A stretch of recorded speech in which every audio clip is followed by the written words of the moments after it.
কোনো এক জুমার দিনে দেখবা সব পৃথিবী কম্পনে প্রকম্পিত হয়ে গেল। ও বান্দারা, ইয়াউমা ইয়াফিরুল মারউ মিন আখি ওয়া উম্মিহি ওয়া আবিহি ওয়া সাহিবাতিহি ওয়া বানি। আল্লাহ বলেন হাসরের ময়দান এত ভয়ঙ্কর, যেই ভয়ঙ্কর দিনে মা মেয়ের খবর নিবে না, মেয়ে মার খবর নিবে না, সন্তান বাবার খবর নিবে না, বাবা ছেলের খবর নিবে না, স্বামী বিবির খবর নিবে না, বিবি স্বামীর খবর নিবে না। এমন এক ভয়ঙ্কর ওই কিয়ামত, ওই হাসরের ময়দান বান্দা মাঝে মাঝে আমি আল্লাহ তোমারে 5.7 মাত্রার ভূমিকম্প দিয়ে বান্দা তোমার নাড়া দেই। তুমি যে এত পাওয়ার দেখো, আমি আল্লাহর দরবারে এই পাওয়ার কিছুই না। যেদিন জালজালা হবে ওদিন তো সব মানুষগুলোরে জমিন বের করে ফেলবে। ও আখরাজাতিল আরদু আসকালাহা, জমিন তার ভিতর থেকে সবাইরে বের করে ফেলবে। কি বের করে দিবে? ওই লাশগুলো বের করে জমিনের মধ্যে ফেলাইবে। আবার মুফাসসিরিনে কেরাম বলেন কি বের করে ফেলবেন? জমিন। জমিনের ভিতরে আছে স্বর্ণ, জমিনের নিচে আছে রৌপ্য, মণি, মুক্তা, মাণিক্য, এই সব কিছু জমিন বের করে দিবে। আমার পয়গম্বর বলেন ওদিন কুফারেরা তাকায়া দেখবে যে জমিনের ভেতর থেকে স্বর্ণ রৌপ্যগুলো অটোমেটিক বের হয়ে যাচ্ছে।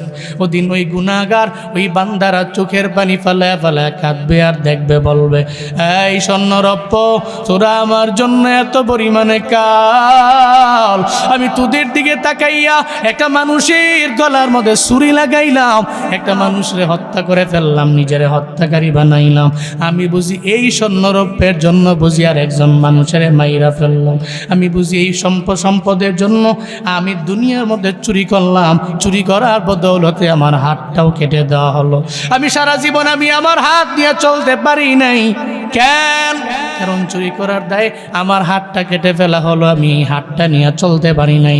আমার নবী কয় হাসরের ময়দানে এই মানুষগুলোর সামনে দাঁড়াইয়া এই স্বর্ণ অলঙ্কারগুলো সব এরা দেখবে, কিন্তু একটা বারের জন্য ভ্রুক্ষেপ করবে না, একটা বারের জন্য মানুষগুলো তাকাবে না। কেন তাকাবে না? ওদিন বলবে তোরা হলি কাল, তোরা আমার জন্য কিছুই করো নাই, তোদের জন্য আমার অন্যায় হয়ে গেল, তোদের জন্য হয়ে গেল আমার অপরাধ। এর মানে বোঝা গেল সম্পদের মায়া পড়ে যেই বান্দা দুনিয়াতে সম্পদের লোভে পড়ে আল্লাহকে ভুলে যায়, এর মতো বোকা এই দুনিয়াতে দ্বিতীয় নাম্বার আর কেউ নাই, ঠিক কিনা? তবে আমি বলি না আপনার দুনিয়া লাগবে না, দুনিয়া কামাইও। রব্বানা আতিনা ফিদ দুনিয়া হাসানা ওয়া ফিল আখিরাতি হাসানা ওয়া কিনা আযাবান নার। আল্লাহ পাক বলেন মানুষের মধ্যে কিছু লোক কেমন আছে, ফামিনান নাসি মান ইয়াকুল রব্বানা আতিনা ফিদ দুনিয়া ওয়া মা লাহু ফিল আখিরাতি মিন খালাক। এরা বলে রব্বানা আতিনা ফিদ দুনিয়া, হে আল্লাহ শুধু দুনিয়া। আল্লাহ কয় তুই শুধু দুনিয়া চাইছো, ওয়া মা লাহু ফিল আখিরাতি মিন খালাক, আখিরাতে তোর জন্য কোনো অংশ নাই, দুনিয়া দিছি যা। হ্যাঁ, ওয়ামিনহুম মান ইয়াকুল, তাদের মধ্য থেকে কিছু লোক আছে এরা বলে রব্বানা আতিনা ফিদ দুনিয়া হাসানা, আল্লাহ দুনিয়াতে কল্যাণ দাও, ওয়া ফিল আখিরাতি হাসানা, আবার আখিরাতেও কল্যাণ দাও, ওয়া কিনা আযাবান নার, আল্লাহ জাহান্নামের আযাব থেকে তুমি আমাদের বাঁচাও। তাহলে মুনাজাত ধরলে কি বলবেন? রব্বানা আতিনা ফিদ দুনিয়া হাসানা ওয়া ফিল আখিরাতি হাসানা ওয়া কিনা আযাবান নার। বলতে পারবেন না ইনশাআল্লাহ? আপনি দুনিয়া টুনিয়া ভুইলা যাইও না।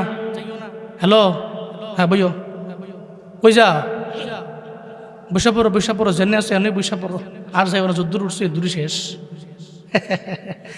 মনে করছে অন্য হুজুর। জোরে কোন মারহাবা,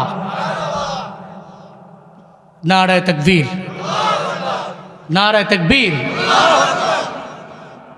তাহলে এই পৃথিবীকে নিজের পুঁজি বানায় যারা আখিরাতকে ভুলে যায়, এদের মতো আহমাক কেউ নাই। আমি আমার সাথে একজনের পরিচয় আছে, এই ঢাকা চট্টগ্রাম হাইওয়েতে ওনার একটা তেলের পাম্প আছে, জমি সহ। উনি গরিব মানুষ। হ্যাঁ, কিও ঢাকা চট্টগ্রাম হাইওয়েতে বেটার জমি সহ একটা তেলের পাম্প আছে, বেটা গরিব মানুষ। যেমনি কইতেছি বুঝছেন না আপনারা? হ্যাঁ, গরিব মানুষ, এটা ধনী মানুষ। আমি মাঝে মাঝে অবাক হই, উনি অনেক টাকার মালিক, কিন্তু উনি 5 ওয়াক্ত নামাজের 1 ওয়াক্ত কাজা করেন। এই মাঝে মাঝে এর সাথে বসে যখন গল্প করি না, আমি অবাক হয়ে যাই। আমি কই আপনি পারেন কেমনে? আমি অবাক হয়ে গেছি। আপনার মতো বহু লোক টাকাওয়ালা আল্লাহরে ভুলে গেছে, আল্লাহরে ভুলে নাই। হ্যাঁ, কয় আল্লাহ আমারে দিছে, যে কোনো টাইমে নিয়ে যেতে পারে। কয়েকদিন পরেই তো আমার এই তেল পাম্পের মধ্যে আগুন লাগে, আল্লাহ কবে তুই শেষ, তাহলে আমার কি করার আছে? আমি ভুলি নাই আল্লাহরে। সম্মানও পায়। আজারি সাহেব নিজে ওনারা ফোন দিয়ে হাসানা ফাউন্ডেশনে দাওয়াত দেয়, বুঝলেন না? সম্মানও পায়, ভালো মানুষ। কেন বললাম? আপনার টাকাওয়ালা, আপনি তো আল্লাহরে ভুলে যাবেন এর জন্য? আপনি কোটিপতি, আল্লাহকে না ভুইলা আপনি আল্লাহরে ডাকেন। আপনার মাল যাতে করে আল্লাহর জিকির থেকে আপনাকে দূরে সরিয়ে না দেয়, এটা মনে রাখবেন, এটা মনে রাখবেন। সন্তান দিছে আল্লাহ দিছে, তাহলে আমার সন্তান যাতে করে আল্লাহর জিকির থেকে আমাকে দূরে ঠেলে না দেয়। লা তুলহিকুম আমওয়ালুকুম ওয়ালা আওলাদুকুম আন যিকরিল্লাহ। আল্লাহ পাক বলেন, তোমার সন্তান, তোমার মাল যাতে করে আল্লাহর জিকির থেকে বান্দা তোমারে দূরে সরে না দেয়। সন্তান পেয়ে আল্লাহরে ভুইল না, মাল পেয়ে সম্পদ পেয়ে আল্লাহরে ভুলে যাও না। সন্তানটারে মানুষের মতো মানুষ বানায় নেয়। এই সন্তান কবরের মধ্যে যাওয়ার পরে হবে আপনার নাজাতের ওসিলা। একটা ছেলের জন্য মাদ্রাসায় পড়াবেন, আলেম বানাবেন। আপনি একটু কি চিন্তা করেন, কবরের মধ্যে সবাই যখন আপনারে শোয়া দিয়া চলে আসবে, কবরের মধ্যে আপনি একা একা শুয়ে থাকবেন, সবাই চলে যাবে, সব মানুষগুলো চলে গেল, কবরের মধ্যে বসে আছেন। মুনকার নাকির আপনারে বসাইয়া কবরের মধ্যে একটা রু দিয়া এবার আপনারে প্রশ্ন করলো, রবের পরিচয় দাও, ধর্মের পরিচয় দাও, রহমাতুল লিল আলামিনের পরিচয় দাও। দিতে পারলে না ফায়দা, দিতে না পারলে কবর তো জাহান্নামের গর্ত হয়ে যাবে। আপনি একটু চিন্তা করবেন, মুতু কবলান তামুতু, মরার আগে মরে যাবেন। রাতের বেলা আপনার রুমের কোনায় বসে বসে খেয়াল করবেন, হঠাৎ করে একদিন প্রেমুর মসজিদের মাইকের মধ্যে ঘোষণা হয়ে যাবে, অমুকের নাই। ওদিন আমার নাম জুনায়েদ আল হাবিব থাকবে না, বলবে জুনায়েদের লাশটা কবরের মধ্যে নামাও। ওদিন আপনার নাম থাকবে না আব্দুল জব্বার, ওদিন বলবে আব্দুল জব্বারের লাশ কবরে নামাও। ওদিন আপনার নাম আব্দুর রহিম থাকবে না, বলবে আব্দুর রহিমের লাশ কবরের মধ্যে নামাও। ওদিন আপনার নামটাকে বইলা, লাশ বইলা কবরের মধ্যে আপনাদের শুয়ে দিয়া চলে আসবে। সন্তান যদি একটা রেখে যান, সন্তান আপনারা ভুলে যাবে না, যেই সন্তানের সিনার মধ্যে ঢুকাইলেন 30 পারা কোরআন। কবরের পাশে গিয়া দাঁড়াইয়া আল্লাহর দরবারে বলবে, ও আল্লাহ, আমার বাবার কবর তুমি জান্নাত বানায়া দাও রে আমার আল্লাহ। সিনার মধ্যে 30 পারা কোরআন নিয়ে যদি বাবার জন্য সন্তানটা দোয়া করে, আল্লাহর কসম করে বলি, টানা 40 দিন পর্যন্ত আপনার কবরের মধ্যে আযাবের ফেরেশতারা আসবে না। সন্তান যদি মা বাবার কবরের পাশে গিয়া দাঁড়াইয়া, কবরের পাশে গিয়া দাঁড়াইয়া আগে দোয়া পড়বে, আসসালামু আলাইকুম ইয়া আহলাল কুবুর, ইয়াগফিরুল্লাহু লানা ওয়া লাকুম ওয়া আনতুম সালাফুনা ওয়া নাহনু বিল আসর। এই দোয়া পারেননি? অনেকে তো এই দোয়াটাও বাড়ে না, কবরের সামনে গিয়া পড়েও না। হ্যাঁ, আপনি মরবেন না, মরে যাবেন, আপনি তো মরে যাবেন, থাকতে পারবেন না দুনিয়ায়। এই জন্য বলি, আপনি কবরে গিয়ে যে দোয়াটা পড়ে লাগবে আজকে থেকে মুখস্থ করে নেবেন রে বাবা। আসসালামু আলাইকুম ইয়া আহলাল কবর, ইয়াগফিরুল্লাহু লানা ওয়া লাকুম ওয়া আনতুম সালাফুনা ওয়া নাহনু বিল নাসার। এটা বইরা সন্তান যদি মা বাবার কবরের পাশে গিয়া দাঁড়াইয়া আব্বা আম্মার দিকে তাকাইয়া একটু যদি চিন্তা করে নেয়, আর যদি চিন্তা করে আমার মা কবরের মধ্যে শুয়ে রইল, আমার মা তো সুন্দরী মা ছিল, এখন কই গেল আমার মা? আমার মা এত সুন্দরী মা, সব মানুষগুলো দেখার জন্য আমার মাকে যখন বিয়া করে আমার বাবায় নিয়ে আইলো, আমি পাশের বাসার আমার কাকি আম্মার থেকে শুনলাম, আমার মাকে যখন এই গ্রামের মধ্যে আসলো সবাই লাইনে দাঁড়ায় গেল আমার মারে দেখার জন্য। পুরো এলাকার মধ্যে ভিড় জমে গেল। একটা পরি এই পোলাটায় বিয়া করে তার বাড়ির মধ্যে আনছে। কিন্তু আজকে আমার ওই মা নাই, মা কবরের মধ্যে শুয়ে আছে। আপনার বাবার কবরের দিকে তাকাইয়া একটু চিন্তা করবেন রে বাবা। আপনার বাবার ছিল এত পরিমাণে পাওয়ার, আপনার বাবার কারণে এলাকার মধ্যে বিচার হয় না, বিচার পর্যন্ত বন্ধ হয়ে গেল বাবার জন্য। আপনার বাবায় না আসলে সালিশের মধ্যে কেউ বসবার চায় না। আপনার বাবায় না আসলে সব মানুষগুলো আপনার বাবার জন্য ওয়েটিংয়ে থাকে। 10-12 জন 15 জন মানুষ বসে রইল কার জন্য? আপনার বাবার জন্য। আজকে ওই বাবায় নাই, এখন বাবায় হাতও নাড়ায় না। আপনি আপনার বাবারে ওই মাটির কবরের মধ্যে শুয়াইয়া আপনি নিজের পায়ে পাড়ায়া পাড়ায়া মাটি দিয়া চইলা আইছেন রে বাবা। ওই কবরের পাশে গিয়া দাঁড়াইয়া বাবার দিকে খেয়াল করে আপনি পড়বেন সূরা ফাতিহা একবার, সূরা ইখলাস 3 বার, আর নবীর উপরে দুরূদ পড়বেন 7 বার অথবা 11 বার।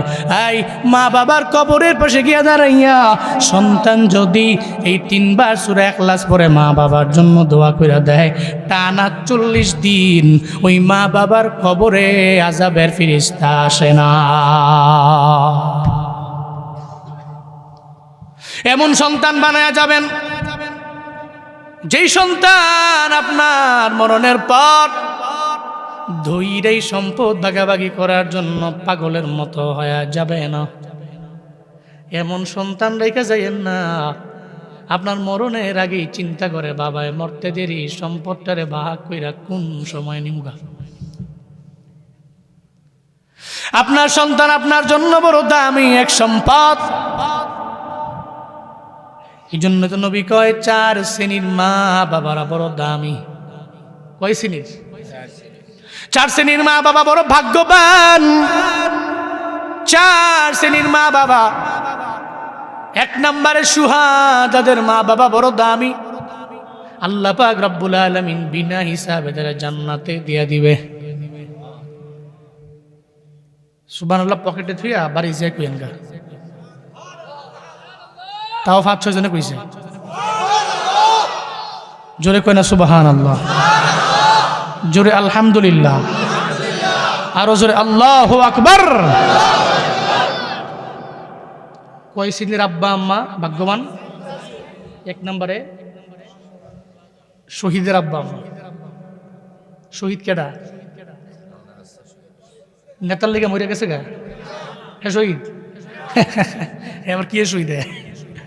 নেতার লেগে মরে গেছে গা বেড়ায়।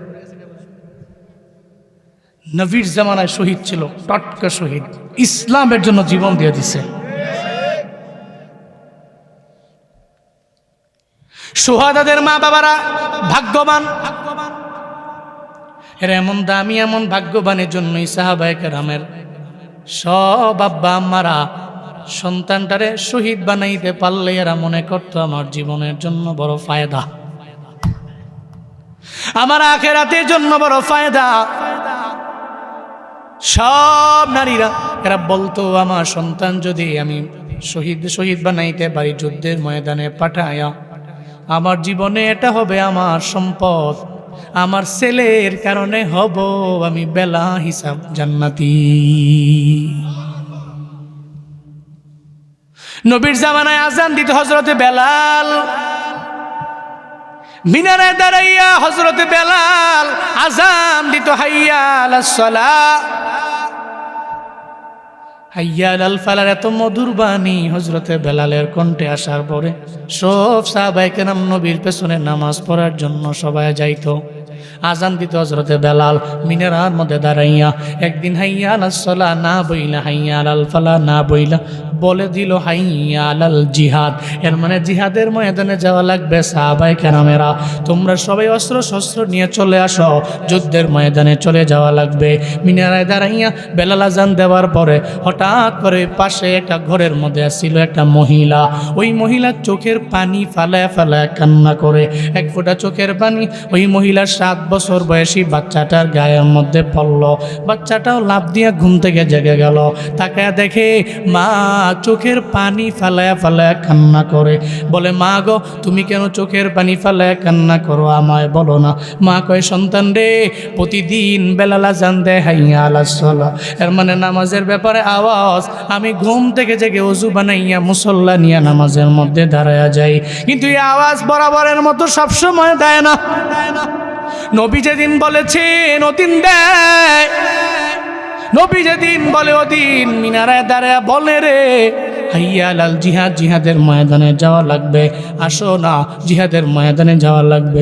সন্তানটা বলে মা তাহলে জিহাদের ময়দানে যাওয়া লাগবে। বলার পরে চোখের পানি ফেলায় আপনি কেন কান্না করেন?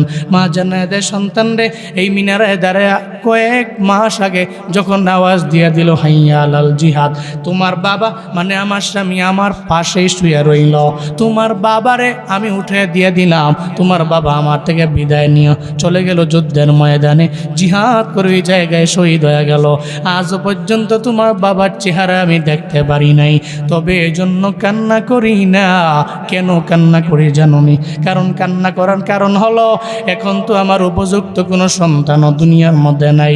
তুমি যাইয়াছো আবার নাবালেগ সন্তান, আমার একটা সন্তান যদি উপযুক্ত হইত তাহলে আমি পাঠায়া দিতাম তারে যুদ্ধের ময়দানে, ও জিহাদ করত, আমার নবীর সঙ্গে যুদ্ধের ময়দানে যাইয়া শহীদ হয়ে যেত, আর আমি শহীদ সন্তানের মা নিজে হয়ে যেতাম। এবার ওই সন্তান বলে মা চোখের পানি বন্ধ করো,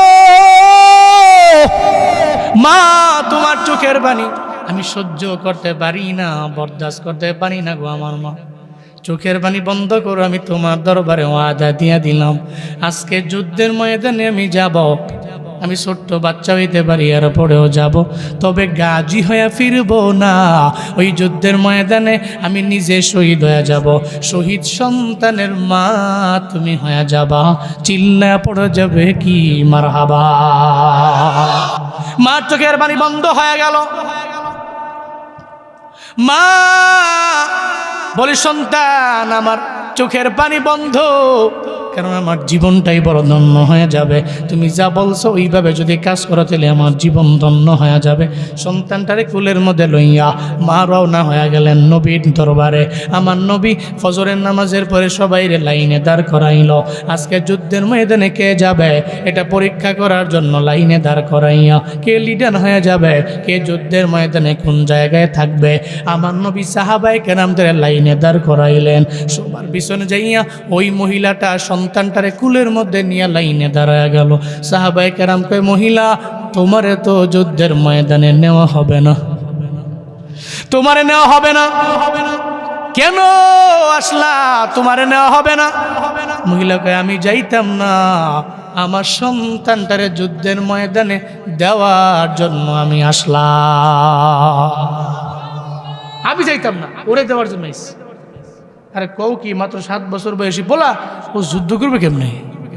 তরবারি ধরতে পারবে না, ঢাল ব্যবহার করতে পারবে না, সম্ভব না তোর দ্বারা, যাও নিয়ে যাও। আমার স্বামী গেছে যেই পথে, সন্তানটাকে আমি ওই পথের পথিক বানাতে চাই। সুবহানাল্লাহ পড়বেন না? আমার স্বামী গেছে যেই পথে, আমার সন্তানটারও আমি ওই পথের পথিক বানাইতে চাই। বারণ করো না, নিষেধ করো না। আরে কও কি, যুদ্ধ তো করতে পারবে না, না পারুক। সাহাবায়ে কেরাম অবাক হয়ে গেলেন, মহিলা কয় কি? এক পর্যায়ে যখন তারা কথা বলতেছে নবীর কান মুবারকে এদের ধ্বনি পৌঁছে গেছে। নবীর সামনে গিয়ে দাঁড়ায় গেল। মহিলা নবীরে বলে, নবী আমার এই সন্তানটারে যুদ্ধের ময়দানে দেওয়ার জন্য আইলাম। নবী কয়, মহিলা রে, সন্তানটা কেমনে যুদ্ধ করবে আমার তো বুঝ হয় না। কেমনে যুদ্ধ করবে? তুমি তারে নিয়ে যাও, বাড়িতে নিয়ে যাও, বড় হয়ে গেলে আমি নবী তাকে সঙ্গে করে যুদ্ধের ময়দানে নিয়ে যাব। তুমি এখান থেকে নিয়ে যাও। মহিলা বলি, ও পয়গম্বর, আমি জানি ও যুদ্ধ করতে পারবে না, ও তরবারি ধরতে পারবে না, ডাল ধরতে পারবে না, ও যুদ্ধের ময়দানে যুদ্ধ করতে পারবে না, ও কাফের বেঈমানদের বিরুদ্ধে যুদ্ধের ময়দানে জিহাদ করতে পারবে না, এটা আমার পরিপূর্ণ জানা আছে। কিন্তু পয়গম্বর, আমি আমার সন্তানটারে কেন আপনার সামনে নিয়ে আইলাম জানেননি? ও পয়গম্বর আমার, যুদ্ধের ময়দানে আপনি আমার ছেলের ঢাল বানাবেন। আপনারে মারার জন্য আপনার ডান দিকে যখন বেদিনেরা আপনারে মারার জন্য তীর মারবে আপনার দিকে, আপনার ডান দিকে যখন মারবে, আমার সন্তানটারে আপনি একটা ঢাল বানাবেন। ঢাল বানায়া ডান দিকে আমার পোলাটারে ধরে রাখবেন। আমার ছেলের উপরে তীর পড়বে, আমার নবী আমার ছেলের কারণে বেঁচে যাবে। শুধু তাই না গো নবী আমার, আপনার বাম দিক বরাবর কাফের বেঈমানেরা আপনাকে মারার জন্য যখন তীর মারবে, আপনার বাম বরাবর আমার সন্তানটারে আপনার দুই হাতে দিয়ে সন্তানটারে উঁচু করিয়া আপনি বাম দিকে ধরে রাখবেন। আমার সন্তানের উপরে তীর পড়বে, আমার নবী আমার পোলার কারণে বেঁচে যাবে। শুধু তাই না, আপনার বুক বরাবর দুনিয়া থেকে বিদায় করে দেওয়ার জন্য যখন আপনারে মারার জন্য আপনার দিকে তীর মারবে গো পয়গম্বর, আপনি আমার সন্তানটারে আপনার বুক বরাবর ধরে রাখবেন। আমার সন্তানের ডান দিক ঝাঁঝরা হয়ে যাবে, আমার সন্তানের বাম দিক ঝাঁঝরা হয়ে যাবে, আমার সন্তানের বুকটাও পরিপূর্ণ ঝাঁঝরা হয়ে যাবে। ও দুনিয়া থেকে বিদায় নিয়ে চলে যাবে, অসুবিধা নাই গো পয়গম্বর। হাসরের ময়দানে আমি আল্লাহর দরবারে বলবো, ও আল্লাহ, আমার স্বামী যে গেছে যেই পথে আমিও আমার সন্তানের পাঠিয়ে দিছি, সেই পথে আমার সন্তানটা আমার নবীরে বাঁচানোর জন্য আমার সন্তানটা ডান দিকে তীর নিয়ে নিল, বাম দিকে তীর নিয়ে নিল, আবার বুক বরাবর তীর নিয়েও দুনিয়া থেকে বিদায় নিয়ে চলে গেল। আল্লাহ গো, এই উসিলায় কি আমি মায়েরে একটু জান্নাত দেওয়া যায় না? আমি আমার সন্তানটারে শহীদ বানানোর জন্য আপনার দরবারে নিয়ে আইলাম।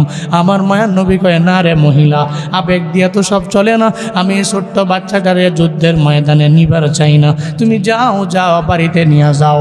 আমি ওয়াদা দিয়া দিলাম, এই ছেলে বড় হয়ে গেলে যুদ্ধের ময়দানে আমার সঙ্গে যাবে, জিহাদের ময়দানে গিয়ে আমার সঙ্গে যুদ্ধ করবে। এরপরেও মানবার চায় না, আমার নবী বারবার বারণ করে দেয়, মানবার চায় না। এবার সন্তানটারে লইয়া যখন আবার রিটার্ন ব্যাক করে বাড়ির দিকে রওনা, পথিমধ্যে যাওয়ার পরে সন্তানটা মারে জানা দেয়, মারে কই লইয়া যাও? কয়ে বাড়ির মধ্যে লইয়া যাই। কয়ে নিও না মা গো, তোমারে আমি ঘরের মধ্যে ওয়াদা দিছিলাম, আমি আজকে শহীদ না হইয়া বাড়ির মধ্যে ফিরবো না, আমারে নিও না। লাভ দিয়া মায়ের কোল থেকে নেমে যায়। চিল্লায়া পড়া যাবে কি আল্লাহু আকবার? আরো জোরে আল্লাহু আকবার। লাভ দিয়া মায়ের কোল থেকে নেমে গেল। মারে কোথায় নিয়ে যাও? বাড়ি নিয়ে যাই। বাড়ি নিয়ে তো লাভ নাই। ও মা, তোমারে তো বলছি যুদ্ধের ময়দানে আমি যাব, আজকে যুদ্ধের ময়দানে আমি গাজী হয়ে ফিরবো না, নিজের শহীদ বানায় ফেলবো। ছেড়ে দাও আমার, আমি চলে যাব যুদ্ধের ময়দানে, ছেড়ে দাও। দাও মা আমায় বিদায় দাও, ধুগাল ভরে চুমু খাও, যাব আমি জিহাদেতে, সেই সাজে সাজিয়ে দাও। দাও মা আমায় বিদায় দাও, ধুগাল ভরে চুমু খাও, যাব আমি জিহাদেতে, সেই সাজে সাজিয়ে দাও, যাব আমি জিহাদেতে, সেই সাজে সাজিয়ে দাও। কোরআনেরই শত্রু যারা, হাদিসেরই শত্রু তারা, কোরআনেরই শত্রু যারা, হাদিসেরই শত্রু তারা, আল্লাহ পাকের শত্রু যারা, রাসূলেরই শত্রু তারা, তাদের সাথে জিহাদ করে শহীদ আমি হতে চাই, তাদের সাথে জিহাদ করে শহীদ আমি হতে চাই। দাও মা আমায় বিদায় দাও, দুগাল ভরে চুমু খাও, যাব আমি জিহাদেতে সেই সাজে সাজিয়ে দাও, যাব আমি জিহাদেতে সেই সাজে সাজিয়ে দাও, যাব আমি জিহাদেতে সেই সাজে সাজিয়ে দাও। কোন মারহাবা, বিদায় দাও আমার। লাভ দিয়ে নেমে গেছে, নাইমা চলে গেছে নবীর দরবারে। সুবহানাল্লাহ পড়বেন না? নবীর যা বলে, নবী নিতেন না আমারে? তুমি ছোট মানুষ, বড় হলে নিব। ছোট্ট পোলাটা কয়, নবী আমি ছোট, এই কারণে নিবেন না? কাহা ছোট যদি হইলে নিতেন না, যেহেতু তাহলে আমি একটা উদাহরণ দিই, এরপরে যদি নিয়েন না নিলে জেলাম গা বাইত। সুবহানাল্লাহ পড়েন না? 7 বছর বয়সী বাচ্চাটা নবীরে কয়, নবী আমি তো দেখি আমার মায় যখন চুলার মধ্যে আগুন ধরায় তখন তো বড় বড় লাকড়িগুলো আগে দেয় না, আগে দেয় ছোট্ট ছোট্ট লাকড়িগুলো। এর মানে বোঝা গেল মাহফিল তো হবে সব, মাহফিল সবারে দ্বারা হয় না, মসজিদ সবার টাকায় হয় না, মাদ্রাসাও সবার টাকায় হয় না রে বাবা। আল্লাহ কারো টাকা দিয়ে মসজিদ বানায়, আবার কারো টাকা দিয়ে আমার আল্লাহ সিনেমা হল বানায়, ঠিক কিনা? একজনে মাহফিল দেয়, আরেকজনে গান বাজায়, আর টুর্নামেন্ট তো আছেই। যুবক ফুলাফেনের আরেকজন তো নাই, কোনোটাই নাই। হ্যাঁ, দল নিল না জল নিল না, আমি নামাজই পড়ি না। হ্যাঁ, সবারই দিয়ে আল্লাহ সব কাজ লাগায় না তো। এই যে ইয়াং মানুষগুলো যারা আজকে মাহফিলের জন্য খাটছে, যে ফুলান্ডি বহুত পরিশ্রম করছে, কিন্তু এরা কিন্তু চাইলে মাহফিল বাদ দিয়া অন্য কাজের মধ্যে শ্রম দিতে পারতো না? আপনি কি মনে করছেন এখন শরীরে রক্ত ঠান্ডা? আরে সুবহানাল্লাহ, খালি আপনি হাতে একটা বাইক দিয়ে দেখেন না, এবারে দৌড় দিয়ে তুমি কুট্টু করে নাই কই রে, কই ঢাকা গেছি কেনা আটটু পরে কই কই তুই আই বসে আমি খাইতাম খিচুড়ি টিচুড়ি খাই ফিরে আমরা বন্ধু বান্ধব লইয়া। মানে এরা তো ইয়াং মানুষ, এদের রক্ত গরম। ওই অফারে গেছিল, একজন খালি কয়ে দিছে, ক্লিরুম কইছে, আমার ডর দিয়ে আইসা চিনছো না আমার, আমার লিঙ্ক আপ চিনছো না? আমার গ্রুপে যে লাইন আছে একটা নক দেম খালি, আমি সবটি বাইক লয়ে ফেলবো পাগলার মতো, চিনো না আমারে? আবার হ্যাঁ, রক্ত গরম। তারা চাইলে সব কিছু করতে পারে, কিন্তু করে না। কুমিল্লার পর আপনার ভদ্র আছে ইনশাআল্লাহ, ভদ্র থাকবেন তো ইনশাআল্লাহ। দরকার নেই মারামারি করা, বিভাগ টিভাগ মারামারি দরকার নেই। মারামারি দরকার আছে বলে কোন মারহাবা, লিল্লাহে তাকবীর। কষ্ট দিচ্ছে আপনি মনে কি রাগ করতেছেন? কোন আল্লাহু আকবার। তাহলে জুয়ানদের দ্বারা মাঝে মাঝে যা হয় দেখবেন মুরব্বিগো দিয়ে ওটা হয় না। আল্লাহ যারে দিয়ে যা কাজ করায়।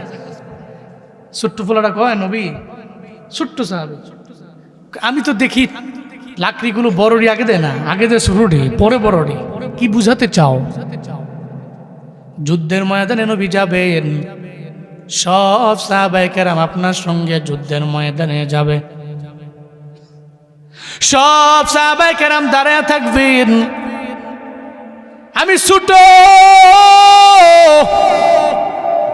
আমি দাঁড়াবো সামনে, সব সাহাবায়ে কেরাম পেছনে থাকবে।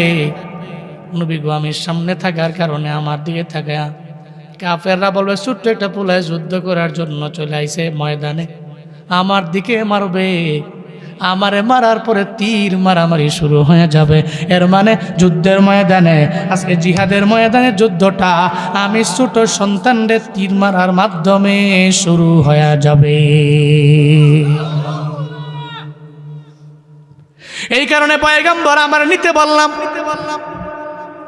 মায়ার নবী বলে, আবার বলে তুমি ছোট, তোমার নেওয়া হবে না, যাও যাও বাড়ি চলে যাও। ছোট্ট পোলাটারে আবার নবী যখন বারণ করে দেয়, এই ছোট্ট ছেলে আর মায়ের ইমান দেখা আমার আল্লাহ এদের প্রতি পরিপূর্ণ রাজি হয়ে গেল। প্রেমুদে বিদ্যারের মুসলমান, সবই কারিশমাগুলো আমার আল্লাহ দেখে কি দেখে না? আল্লাহ কয়, জিবরাইল আমার নবীর দরবারে যাও, আমার নবীর দরবারে গিয়ে বলে দাও, আমার নবী চায় না এই সন্তানটা যুদ্ধের ময়দানে যাক, নবী চায় না। আমার নবীরে গিয়া জানায় দাও, নবীরে বলে দাও এই সন্তান যুদ্ধের ময়দানে যাবে, এটা তো আরশে মুআল্লা থেকেই পাশ হয়ে গেল। আমার মায়ার নবী যখন জিবরাইল নবীর সামনে আসলেন, জিবরাইল কয়, নবী আমার, আল্লাহ পাক জানিয়ে দিছে যে পোলাটারে আপনি বারবার বারণ করে দেন, বারবার নিষেধ করে দেন, ও যুদ্ধের ময়দান থেকে যাতে করে বিদায় নিয়ে চইলা যায়, ময়দানে না যায়, এখানে যাইতে চান যাইতে দেন না, আপনি বারণ করেন, তারে নেন না। আল্লাহ পাক তো তারে নিয়ে নিল। আজকে যুদ্ধের ময়দানে যারা যারা শহীদ হয়ে যাবে, ওই সোহাদাদের একটা লিস্ট আল্লাহ পাক রব্বুল আলামিনের দরবারে আছে। ওই সোহাদাদের লিস্টের যে প্রথম নাম, ওই প্রথম নামটা তো এই 7 বছর বয়সী বাচ্চার নাম। চিন্না পড়া যাবে কি? মারহাবা। আপনি নিবেন না? আল্লাহ তোরে অ্যাকসেপ্ট করেছেন, ও পয়গম্বর যুদ্ধের ময়দানেও যাবে, আপনি যদিও ইগনোর করে করে বারবার তাড়াইয়া দিলেন, আল্লাহ তোরে গ্রহণ করে নিল। নবী বারণ কইরেন না, নিষেধ কইরেন না, ওরে যুদ্ধের ময়দানে নিয়ে চলেন। আজকে যুদ্ধের ময়দানে সর্বপ্রথম শহীদ হয়ে যাবে সেই শহীদ হয়ে যাবে। সুহাদাদের মা বাবারা জান্নাতি। ওগো আম্মা জান, এই জন্য তো বলি আপনার একটা সন্তানের পারলে আপনি শহীদের গাদার মধ্যে নামটা উঠায়েন, আল্লাহ বেলা হিসাব জান্নাত দিয়া দিবে। হুজুর যুদ্ধের ময়দান নাই, তাহলে আসেন 2 নম্বরে। মদিনাওয়ালা নবী বললেন, যারা কোরআন পইরা কোরআন অনুযায়ী নিজের জিন্দেগিটা চালায়, এরা এদের 10 জন আত্মীয় স্বজন যারা জাহান্নামী হয়ে গেল, এদেরকে জাহান্নাম থেকে ফিরাইয়া ফিরাইয়া জান্নাতে নিয়ে যাবে। যারা হাফেজ হওয়ার পরে তদ অনুযায়ী আমল করবে, এই সমস্ত হাফেজ আলেমরা এদের আব্বা আম্মা সহ 10 জন ব্যক্তি যাদের কনফার্ম এরা জাহান্নামী, এদের ফিরে জান্নাতে ঢুকায় দিবে। কুল্লুহুম কদ ওয়াজাবাত লাহুমুন নার, এদের জন্য জাহান্নাম ওয়াজিব হয়ে গেছে। এই ফিরা, কারণ সন্তান বলছে এরা জাহান্নামে গেলে এই সন্তানটা নাকি জান্নাতে যাবে না। ও যেহেতু একটা বাহানা ধরছে, ঠিক আছে যা, পারমিশন দিয়ে দিলাম, তোর বংশের 10 জন ব্যক্তি, তোর বংশের তোর কাছের 10 জন ব্যক্তি যারা তোরে পালছে লালছে খাওয়াইছে, এদের জাহান্নাম থেকে ফিরা তুই জান্নাতে নিয়ে যাগা। এর মানে হাফেজ আলেমের আব্বা আম্মা যদি আমল কইরা মরতে পারে, তাহলে হাফেজ আলেমের আব্বা আম্মা কি বলেন না কি? 2 শ্রেণী 3 শ্রেণী, যাদের নাবালক সন্তান মারা যায়, যাদের নাবালেক এরকম মারা যায় না, হয়তো পেটের মধ্যে মরে গেছে, বের হইছে 1-2 বছর 2-1.5 বছর পরে মারা গেছে, 3 বছর পরে মারা গেছে, 4 বছর পরে মারা গেছে। আব্বা আম্মা তো এই নাবালেক সন্তানটার দিকে তাকায়া চোখের পানি ফালা কান্না করছে, ওর দিকে লক্ষ্য করে মৃত্যু পর্যন্ত কাঁদছে। আল্লাহর কাছে কইছে, আল্লাহ তোমার মাল তুমি নিয়ে গেছো, তবে আমি তো কান্দি, কারণ মনের ব্যথা আছে না। আমার মায়ার নবীও তো কান্না করেছেন। সূরাতুল কাউসারের শানে নজুল পড়েন, আমার মায়ার নবী ইব্রাহিম রাদিয়াল্লাহু আনহু রে হারাইয়া আমার নবী চোখের পানি ফেলায়া কাঁদছে। আল্লাহর দরবারে বলছে, আল্লাহ গো, যাই ছেলে দিলা নিয়ে গেলা, ইব্রাহিম রে নিও না। আল্লাহ কয়, নবী ইব্রাহিম রে নিয়ে যাবো। ইব্রাহিম দুনিয়া থেকে বিদায় নিয়ে চলে গেলেন। আমার মায়ার নবী কান্দে, সবাই আমার নবীর আবতার বইলা গালি দেয়। আবু জাহালের দলের লোকেরা কয়, মুহাম্মদ আবতার, ও নিঃসন্তান, ওর কোনো সন্তান দুনিয়ার মধ্যে বেঁচে থাকে না, তার নাম নেওয়ার মতো দুনিয়ার মধ্যে আর কেউ থাকবে না। যখন আমার নবীরে গালি দেয়, আমার নবী চোখের পানি ফালায় ফালায় রবের দরবারে কান্দে। 1 নাম্বার কান্নার কারণ, সন্তানগুলো আল্লাহ দেয়, আল্লাহ নিয়ে চই না যায়। 2 নাম্বার কান্নার কারণ, সবাই আমার নবীরে নিঃসন্তান বলে গালি দেয়, আবতার বইলা গালি দেয়। আল্লাহ কয়, আয় ফেরেশতা জিবরাইল, সূরা কাউসার নিয়ে নবীর দরবারে যাও, আমার সাথে পড়েন না। ইন্না আ'তাইনাকাল কাউসার ফাসাল্লি লিরাব্বিকা ওয়ানহার ইন্না শানিয়াকা হুয়াল আবতার। চিল্লা জোরে করে পড়েন আল্লাহু আকবার। আল্লাহ নাজিল করলেন, নবী আমার, আপনারা যারা আবতার বলে, নিঃসন্তান বলে বলে গালি দেয়, নবী গো আপনি জীবনেও কোনোদিন নিঃসন্তান হতে পারেন না। নিঃসন্তান তো আবু জাহাল হয়ে যাবে, আর হবে লেজকাটা। আমার নবীকে ডাকার মতো উম্মত আছে না নাই? দরুদ পড়ার মতো উম্মত আছে না নাই? নবীর স্মরণ করার মতো উম্মত এই দুনিয়াতে আছে না নাই? আফ্রিকার সেনেগালের এক কিনারার মধ্যে বসে বসে একটা কালো মানুষ আমার নবীর জন্য কান্দে। কত দূরে রে, আটলান্টিকের কিনারায় বসে বসেও কান্দে। কেন? নবীর মায়া দিলে, নবীর মায়া দিলে এই কারণে চোখের পানি ফেলায় কান্না করে, আল্লাহ কেন আমার মদিনায় নেয় না? আমার নবীর স্বপ্ন যুগে আমার আল্লাহ কেন আইনা দেয় না? আল্লাহ কয়, নবী গো আপনারা যারা লেস কাটা আবতার বইলা গালি দেয়, এরাই তো আবতার হয়ে যাবে, এরাই নিঃসন্তান হয়ে যাবে। এই প্রেম দেবিদ্বারের মুসলমান আমায় বলেন না, আমার নবীর নাম নেওয়ার মতো লোক তো পৃথিবীর মধ্যে অভাব নাই। আবু জাহালের নাম নেওয়ার মতো লোক আছে? আছে? ওতবার নাম নেওয়ার মতো লোক আছে? সাইবার নাম নেওয়ার মতো, ওয়ালিদ ইবনে মুগিরার নাম নেওয়ার মতো কেউ আছে? এদের নামও কেউ নেয় না, নিলেও 40 বার থুতু মাইরা আর পরে নেয়। এমনকি হাজি সাহেব হজ করার জন্য উমরায় যায়, অথবা হজ করার জন্য হজে যায়, দেখবেন হাজি সাহেব বাইতুল্লাহর মধ্যে তাওয়াফ করে 7 বার, এরপরে সাই করার জন্য যায় সাফা মারোয়ায়। সাফা টু মারোয়া, মারোয়া টু সাফা, সাফা টু মারোয়া, মারোয়া টু সাফা, সাফা টু মারোয়া। এরপরে কয়বার সাই করে? 7 বার সাই করে। 7 বার সাই করে মারোয়া থেকে নিয়ে বের হয়ে যায়। মুআল্লিম সাহেব নিয়ে যায়, আসেন না, আবু জাহালের বাড়িটা আমি আপনারা একবার দেখাবো। কোন জায়গায় বাড়ি? হাজি সাহেব তো রাগ হয়ে গেছে, বাড়িটা কোন জায়গায়? মোটামুটি সাই করছি 7 বার, শরীরটা রাগও আছে, তফ করেছি, কোন জায়গায় বাড়ি? তো মুআল্লিম সাহেব নিয়ে যায়, মারোয়া থেকে একটু গেলেই হাম্মাম আবি জাহাল, আবু জাহালের বাড়ি। মুআল্লিম সাহেব নিয়ে কি এটা আবু জাহালের বাড়ি? তা আমার তো 2 নম্বর সাপ দিয়ে লাগছে, 2 নম্বর সাপ দিয়ে লাগছে, এবার দৌড় দিয়ে গেছে গা। এর আমার কাপড়টা ধরে গেছে গা, দৌড় দিয়া যাইয়া এরপরে মনে করেন জায়গার ইচ্ছা মতো, বুঝেন না বিষয়টা কুদ্দুর করুন যায়, হারা জীবন উন্নয়ছে, হুজুরে কইছে আবু জাহাল নবীরে জ্বালাইছে। আবার হের বাড়ি হয়েছে আম্মাম, তাহলে তো মোটামুটি একের প্রেশার একের বেশি। কি এর একটা ডাইরেক্ট 2 পরে 1 মারাইতে হয়েছে, 2 তা আবু জাহালের বাড়িতে একবারে মনে করেন যে সব ক্লিয়ার টিলার করে বেরিয়া মুআল্লিম সব কয় মোটামুটি ক্লিয়ার হয়েছে নি? হ্যাঁ পুরাই ক্লিয়ার। খুশি নি? এমনি কয় খুশি।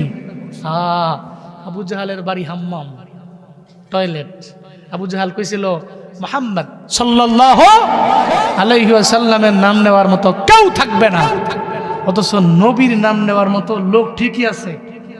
নবীর রওজায় গিয়া চোখের পানি ফেলায়া, লক্ষ কোটি উম্মত চোখের পানি ফেলায়া কান্দে, কিন্তু আবু জাহালের বাড়িটা টয়লেট হয়েছে, মানুষ গিয়া মলমূত্র ত্যাগ করে শান্তি পায়। কথা কোন ঠিক কিনা? যুগে যুগে নব্য ফেরাউন আর নব্য আবু জাহালদের বাড়িগুলো এমনই হয়, এদের বাড়িগুলো হাম্মাম খানায় পরিণত হয়। এই জন্য আল্লাহ নবীকে বললেন, নবী চিন্তা দরকার নাই। তো নবীজিও চোখের পানি ফেলায় কাঁদছেন সন্তানের জন্য, ঠিক কিনা? তাহলে সন্তান হারায় গেলে আব্বা আম্মা কান্না করে, চোখের পানি ফেলায় কান্দে। হাসরের ময়দানে নাবালক সন্তানটা জান্নাতের পাখি, ও বলবে আল্লাহ জান্নাতে আমারে দিয়া দিছ, আমি তো একা যাব না। কিরে তুই আবার কি কইস? আমি আমার আব্বা আম্মারে লইয়া যাবো। আল্লাহ বলল যা, পারমিশন দিয়ে দিলাম, তুই তোর আব্বা আম্মারে লইয়া জান্নাতে চলে যা। 4 নাম্বার, জি আব্বা আম্মার সন্তানটা পাগল। কি 50 বছর লাগে পাগলটারে পাললো, লালন পালন করে নিল। এই পাগলটা ডানে বললে বামে যায়, বামে বললে ডানে যায়। মনে রাখবেন যারা জন্মের পর থেকেই পাগল, এরা আব্বা আম্মারে জান্নাতের মধ্যে নিয়ে যাবে, জান্নাতের মধ্যে নিয়ে যাবে। আবার এমন পাগল না, উনি 20 বছর লাগে ভালো, এরপর হঠাৎ পাগল হয়ে গেল। কেমন পাগল? দেখবেন চুলগুলারে বড় রাইখা, দাড়িগুলারে লম্বা বানাইয়া, দেখবেন বিভিন্ন মাজারে মাজারে ঘুরে বেড়ায়। কয় কি রে? কয় আমি পাগল। আছে না নাই? হারা ওয়াক্ত খালি গাঞ্জাটা নেয়, গাঞ্জা আঞ্জা দিয়া ধইরা টাইম না এবারে কইছে আমি পাগল। বুঝো না কি পাগল? তেহনি একবারে ফকির, আমি ফকির। কিন্তু সাজে না, সাজে না, সাজে না এলাকায়। এতদিন ভালো ছিল, হঠাৎ করে দেখি রে কেমনে কেমনে কথা কয় পাগলের মতো। তুমি কি কম পাগল? কোন পাগল? সবই তো বুঝি, দাড়িটি লম্বা টম্বর রাইখা, চুলটি বড় মড় কইরা, মুষ্টি জীবনও কাটে না, এটি বড় হয়ে গেছে। বুঝেন নাই? ভাত খাইতে গেলে মুষ্টি কামড় খায় বারবার। এরম বড় বড় মুজ বানায়, দাড়িটারি এত লম্বা কইরা, কাটেও না কুটেও না, দেখতে মনে হয় যে আস্তে একটা পাগল। এরম পাগল না তো যারা জন্ম থেকে পাগল হয়ে দুনিয়া আসছে। আব্বা মা 50 বছর লাগা এটার জন্য কষ্ট করছে, শ্রম দিচ্ছে, এদের ব্যাকগ্রাউন্ডে থাইকা থাইকা। আর এই পোলাডানি হারায় যায়, পোলাডানি হারায় যায়। এই পাগল পোলাডার লেগা আব্বা মা পরিশ্রম করছে। হাসরের ময়দানে আল্লাহ বলবে, এই পাগল, আমি আল্লাহ তোরে দুনিয়া বিলাইনে পাগল বানাইলাম। পাগল রে, আমি আল্লাহ তোরে সব দিয়া দিলাম, তবে তোর ব্রেনটারে আমি আল্লাহ আউট বানাইলাম। তুই দুনিয়াতে কোনো অন্যায় করো নাই, কোনো গুনাহ করো নাই, যাই করছো কিন্তু তোমার নিজের জ্ঞানে তুমি করো নাই রে পাগল। এই পাগল, আজকে জান্নাতের 8টা দরওয়াজা ওপেন আছে। যেই দরওয়াজা দিয়া মন চায় ওই দরওয়াজা দিয়েই জান্নাতে ঢুকে যাও, ওই দরওয়াজা দিয়েই জান্নাতে ঢুকে যাও। পাগল বলবে, ও আল্লাহ, আমি একা যাব না। আমার মা বাবা 50 বছর লাগাইয়া, 60 বছর লাগাইয়া যে আমার লালন পালন করলো, আমার মা বাবায় একটা বেলা খাবারের বেলা আমারে বললো না। পাগল রে, আমি তোরে খাওয়াবো না। আমার মা বাবায় আমারে খাওয়াইলো, আমার মা বাবায় আমার লালন পালন করলো। আল্লাহ গো, আমি একা একা জান্নাতের মধ্যে যেতে পারি না। ভাই তুই কি বলস? ভাই আমি আমার মা বাবারে নিয়ে জান্নাতে যাব। আল্লাহ বলবে, পারমিশন দিয়ে দিলাম পাগল রে, তোর মা বাবারে তুই নিয়ে জান্নাতে চলে যা। তাহলে 4 শ্রেণীর মা বাবারা ভাগ্যবান। 1 নাম্বার বলেন না, 2 নাম্বার হাফেজ আলেম, 3 নাম্বার নাবালেগ সন্তান মারা গেলে এর আব্বা আম্মারে নিয়ে জান্নাতে যাবে। 4 নাম্বার, তাহলে এমন সন্তান বানাতে পারবেন তো ইনশাআল্লাহ? এমন সন্তান থাকুক, দরকার আছে। এই সন্তান আল্লাহর জিকির থেকে ভুলাবে না। সুবহানাল্লাহ পড়বেন না? এই সন্তান সহ্যটা হোক, অসুবিধা কি? হাফেজ আলেম সন্তান, শহীদ সন্তান, নাবালেগ সন্তান, পাগল সন্তান হোক, অসুবিধা কি? এটা আমার জান্নাতে নিয়ে যাইব। পড়েন আল্লাহু আকবার। তাহলে সন্তান আমার সম্পদ, আল্লাহর শরণ থেকে যাতে দূরে না সরায়। আমাদের তো মিশন একটাই, জান্নাতের পথ। কোন মিশন? কোন মিশন? জান্নাতের পথ। যদি আল্লাহ পাক রব্বুল আলামিন আমাকে দূরে সরিয়ে না দেয়, আমি যাতে জান্নাতের পথের পথিক হয়ে যেতে পারি, আল্লাহ তৌফিক দান করেন। সকলে কোন আমিন। এবার আসেন, আল্লাহর জিকির থেকে সরে যান, গুনাহ যে করেন, গান বাজনা না শুই না, ঘুমান না, নাটক 3-4টা না দিলে ঘুমোয় না, ছবি সিনেমা দেখতে দেখতে, অন্যায় করতে করতে আপনার চোখের গুনাহ, হাতের গুনাহ, পায়ের গুনাহ করতে করতে পাগলের মতো হয়ে যাচ্ছেন। আল্লাহর জিকির থেকে দূরে সরে যাচ্ছেন। আপনার হাতের কামাই হিসাবেই তো মাঝে মাঝে ঘূর্ণিঝড় আর ভূমিকম্প, ঠিক কিনা? আপনারা কি মনে করছেন আমগো গুনাহ নাই? আছে না? চিন্তা করেন কত গুনাহ করছে জীবনে, গুনার মাত্রা বাড়ছে দেখেই তো আল্লাহ বারবার ভূমিকম্প দেয়, বারবার দেয় আল্লাহ। গুনাহ বেড়ে গেছে, কারণ কিয়ামতের আগে নবী জানা গেছে যে তিরমিজি শরীফের 2210 নম্বর হাদিসটা নবী জানা গেছে, কিয়ামতের আগে আমার উম্মতেরা 15টা খাসলত এদের ভিতরে থাকবে। কয়টা? যেগুলো আলামতের সুগরা, এগুলো কিয়ামতের আগের ছোট্ট ছোট্ট আলামত। কয়টা? 15টা। বড় বড় আলামত একটা প্রকাশ হয় নাই, কিন্তু ছোট্ট ছোট্ট আলামত এগুলো সব প্রকাশ আছে বর্তমান সমাজে। আমি বলি, দেখেন আপনি বুঝবেন। 1 নাম্বার, ইদা কানাল মাগনামু দুয়ালা। 1 নাম্বার, গনিমতের মাল নিজের মাল মনে করবে। সম্পদটা রাষ্ট্রীয়, মনে করবে নিজের। রাস্তার জন্য বাজেট হয়েছে 100 কোটি টিহা, এবারে 50 কোটি মেরে দিছে না, এবারটা মনে করছে এবার বাপ দাদার টিহা। কথা কোন ঠিক কিনা বলেন? দুর্নীতি করতে করতে করতে করতে এবারে ফারোনা যেমন একটা রাস্তার মাটি দিবে রাখে এলাই। হ্যাঁ, গনিমতের মাল, রাষ্ট্রীয় সম্পদ, নিজের সম্পদ মনে করে ভক্ষণ করবে কিয়ামতের আগে। 1 নাম্বার আলামতের সুগরা। 2 নাম্বার ওয়াল আমানাতু মাগনামান, আমানতের টাকা উনি মনে করবে নিজের টাকা। আমানতের টাকা কি মনে করবে? নিজের টাকা। এই জন্যই তো মানুষ এখন মানুষকে বিশ্বাস করে না, মানুষকে বিশ্বাস করে না। তুমি আমার টেহা মেরে দাও, তোমার বিশ্বাস করা যাবেই না। আমানাতু মাগনামা। এরপরে 3 নাম্বার ওয়াজ যাকাতু মাগরামা, যাকাতকে জরিমানা মনে করবে। যাকাত কি মনে করবে? যাকাত কি জরিমানা? যাকাত দিলে কি সম্পদ বাড়ে না কমে? বলে না বাড়ে না কমে? তুমি সুদের টাকায় আশাতে গড়ো, ঘুষ ছাড়ো না, দিন দুঃখী না খেয়ে মরে খবর রাখো না। তুমি ঘুষ খেয়ে বিচার করো সাজিয়া প্রধান, তুমি কেমন মুসলমান, তুমি কেমন মুসলমান, কেমন মুসলমান, তুমি কেমন মুসলমান।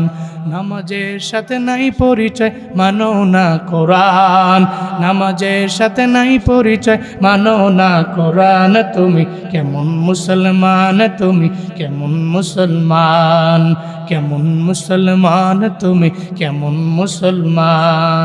তুমি রমজান এলে রাখো না রোজা, দিনকে করো আঘাত, পয়সা করির নেই তো অভাব, দাও না তো যাকাত।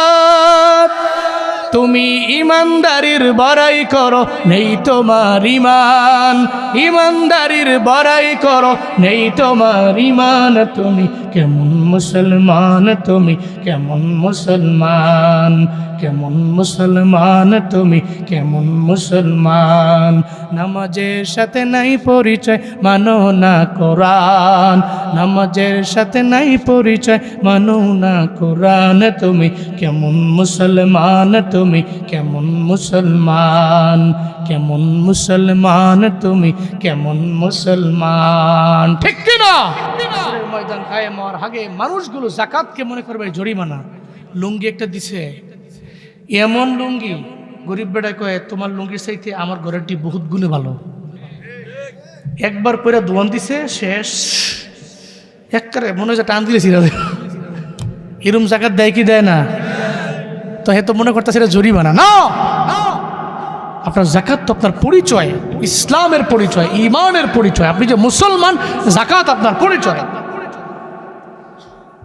বুনিয়াল ইসলামু আলা খামসিন, শাহাদাতি আল্লা ইলাহা ইল্লাল্লাহ ওয়া আন্না মুহাম্মাদার রাসূলুল্লাহ ওয়া ইকামিস সালাহ ওয়া ইতাইজ যাকাহ ওয়াল হাজ্জি ওয়া সাওমি রমাদান। মদিনাওয়ালা নবী জানায়া দেয় ইসলামটা দাঁড়ায় আছে 5টা স্তম্ভের উপরে। চিল্লায় বলেন কয়টা? 1 নম্বরে কালেমা, 2 নম্বরে নামাজ, 3 নম্বরে হজ, 4 নম্বরে যাকাত, 5 নম্বরে রোজা।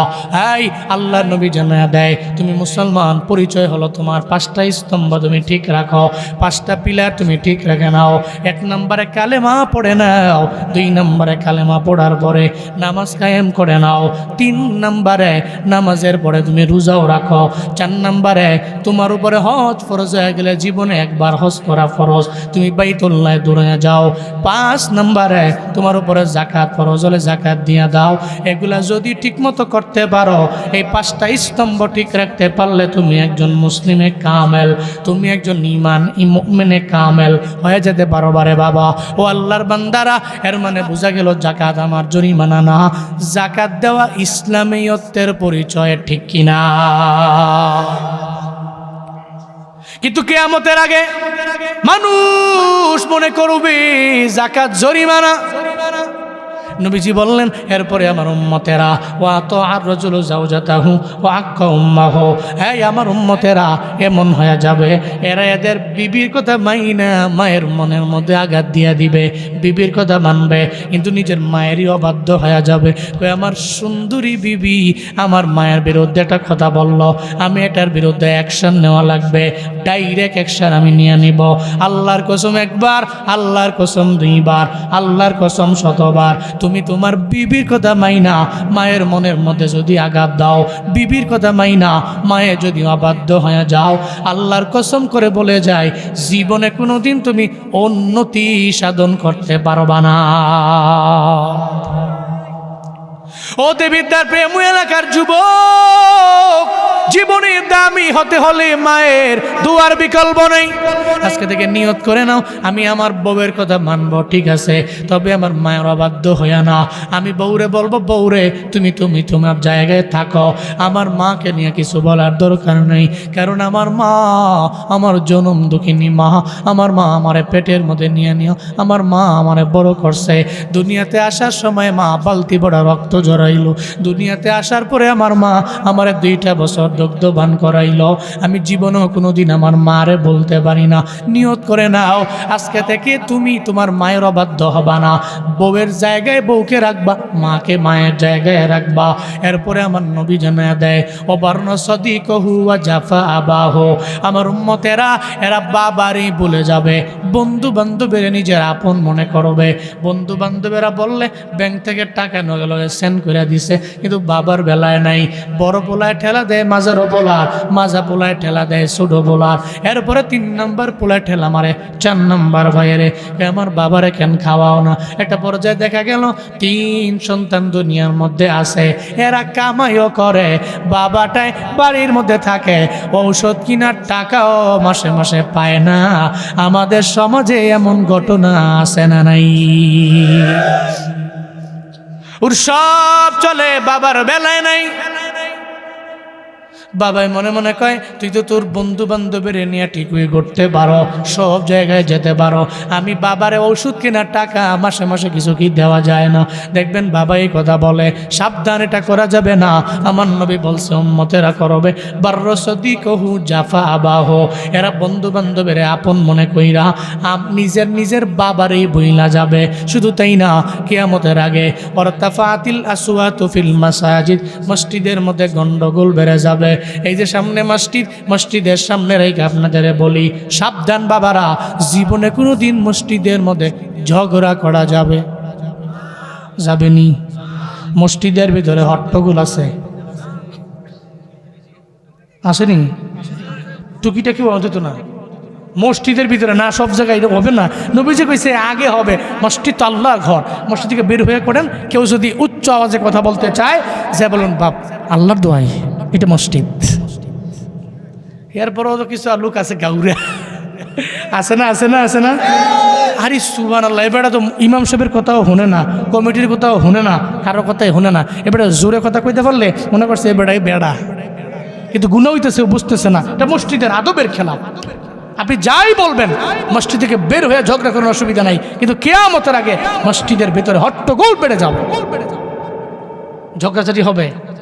বহু জায়গাতে এমনও আছে ঝগড়া কইরা মসজিদ ভাগ কইরা 100 ফিট দূরে গিয়ে আরেকটা মসজিদ দিয়ে লাইছে। এরকম ঘটনা কি নাই? আছে। নবীজি বলছেন এটা হবে। ওয়াকানা যাঈমুল কওম আরযালাহুম, সবচেয়ে গুরুত্বপূর্ণ এটা নবীজি বলছেন গোত্রের সম্প্রদায়ের নেতা হবে বকলম নেতা।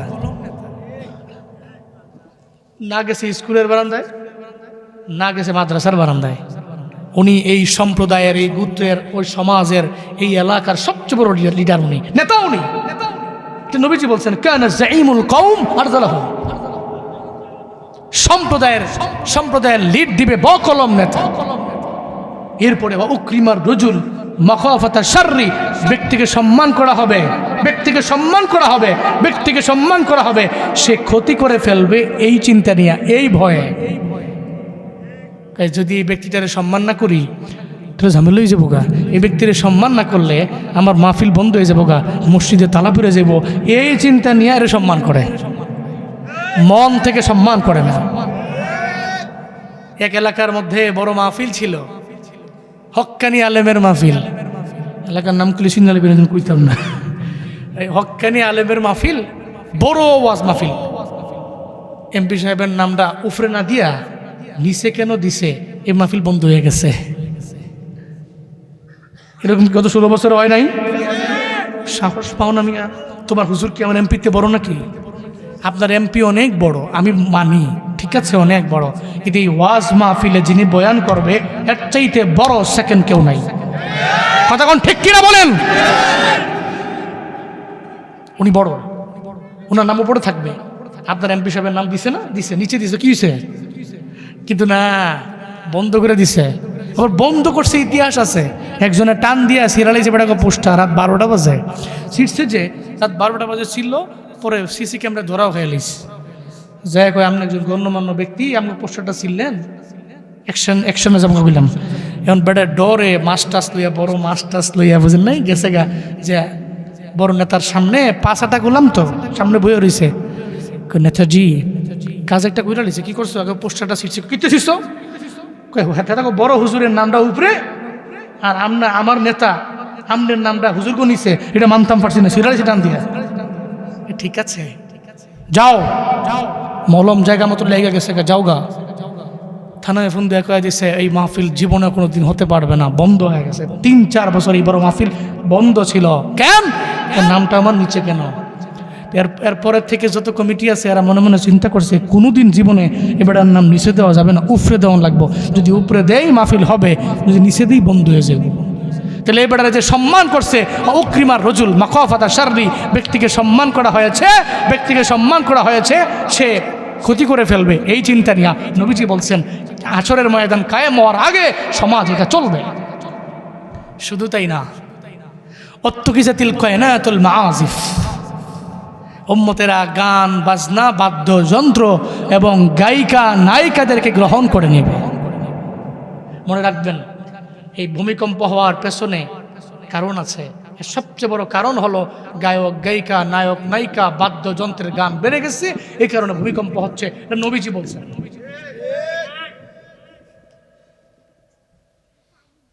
ফালিয়ারতাকিবু ইনদা যালিকা রিহান হামরা আও খাসফান ওয়া মাসকা।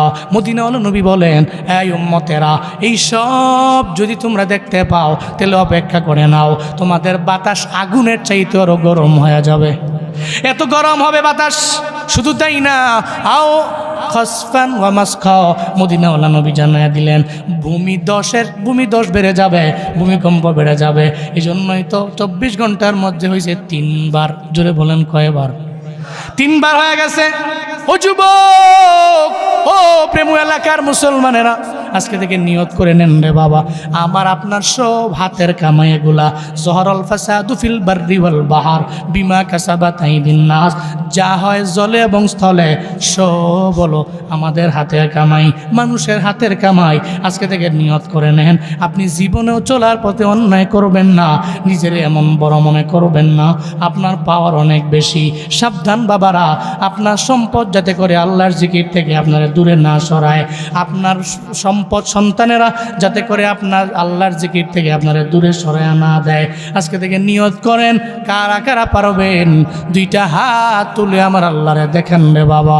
ও আল্লাহ, আপনি তাকে দেখেন, এই গভীর রাতের বেলা আপনার বান্দারা বসে বসে বয়ান শুনলো, আয় আল্লাহ হাত বাড়াইয়া দিল।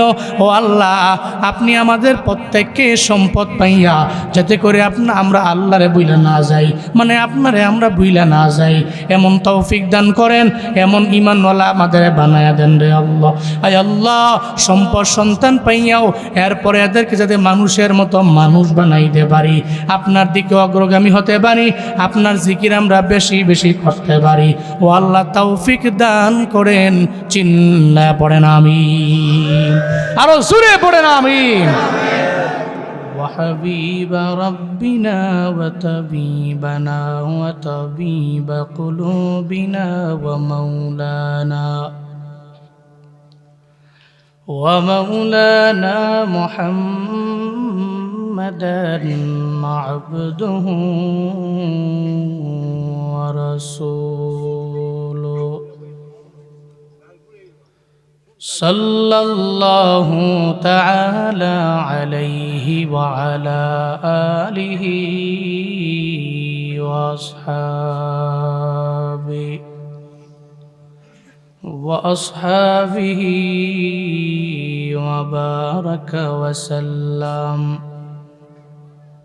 وبارك وسلم تسليما كثيرا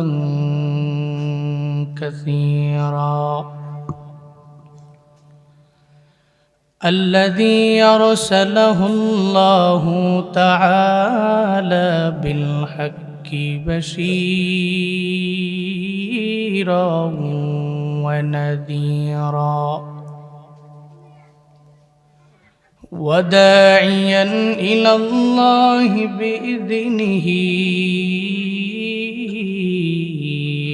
وسراجا منيرا اللهم صل على محمد النبي الأمي وعلى آله وسلم تسليما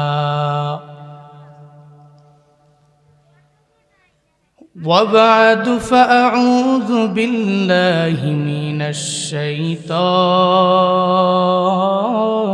الرجيم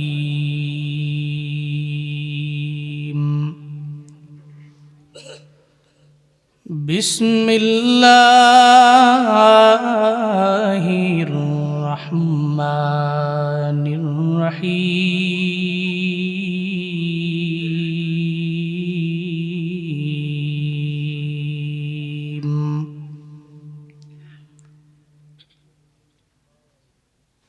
يا أيها الذين آمنوا لا تلهكم أموالكم ولا أولادكم عن ذكر الله ومن يفعل ذلك فأولئك هم الخاسرون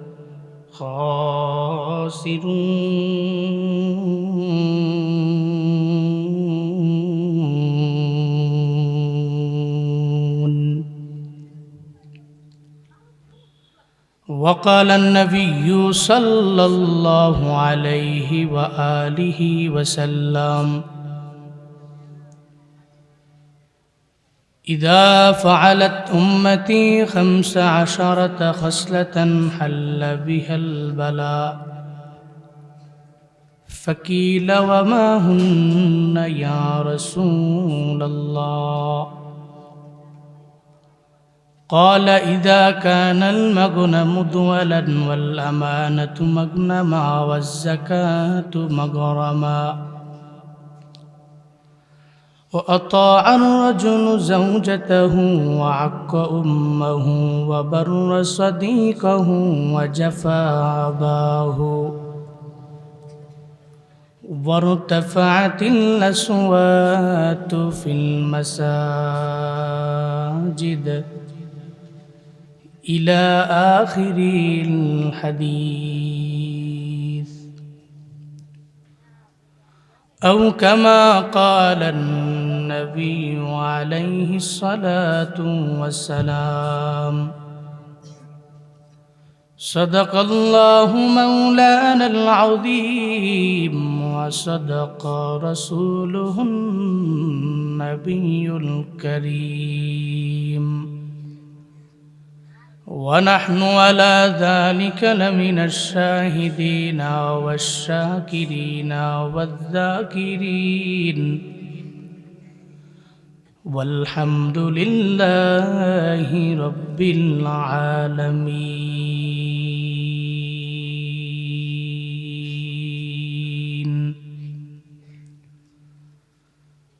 سبحانك لا علم لنا إلا ما علمتنا إنك أنت العليم الحكيم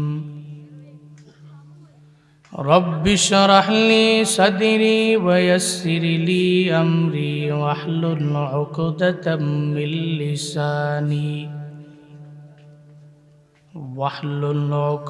من لساني يفقه قولي ربي زدني علما ربي زدني علما ربي زدني علما ربي يسر ولا تعسر وتمم علينا بالخير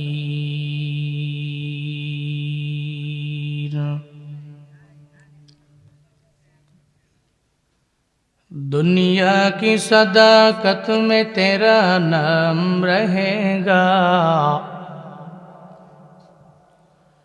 دنیا کی صداقت میں تیرا نام رہے گا صدیق تیرا نام سے اسلام رہے گا صدیق تیرا نام سے اسلام رہے گا دنیا کی عدالت میں تیرا نام رہے گا دنیا کی عدالت میں تیرا نام رہے گا فاروق تیرا نام سے اسلام رہے گا فاروق تیرا نام سے اسلام رہے گا دنیا کی سخاوت میں تیرا نام رہے گا دنیا کی سخاوت میں تیرا نام رہے گا عثمان تیرا نام سے اسلام رہے گا عثمان تیرا نام سے اسلام رہے گا دنیا کی شجاعت میں تیرا نام رہے گا دنیا کی شجاعت میں تیرا نام رہے گا حیدر تیرا نام سے اسلام رہے گا حیدر تیرا نام سے اسلام رہے گا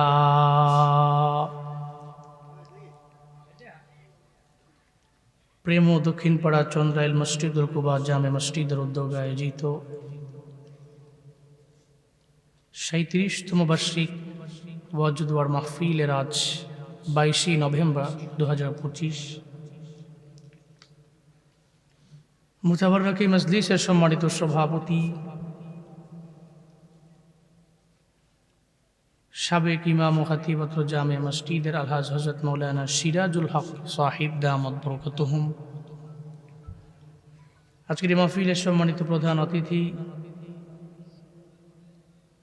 আলহাজ মোহাম্মদ নুরুল ইসলাম চেয়ারম্যান সাহিব 15 নং বড়কামতা ইউনিয়ন পরিষদ আজকের এই মাহফিলে আমার আগেই আপনাদের সামনে কোরআন এবং হাদিস থেকে দিক নির্দেশনামূলক বাণী আপনাদেরকে শুনিয়েছেন মাদ্রাসায়ে আশরাফুল উলুম কাঁচপুর ঢাকায় সম্মানিত মুহতামি মাওলানা মুফতি মোহাম্মদুল্লাহ নাঈম সাহিব দামাত বরকাতুহুম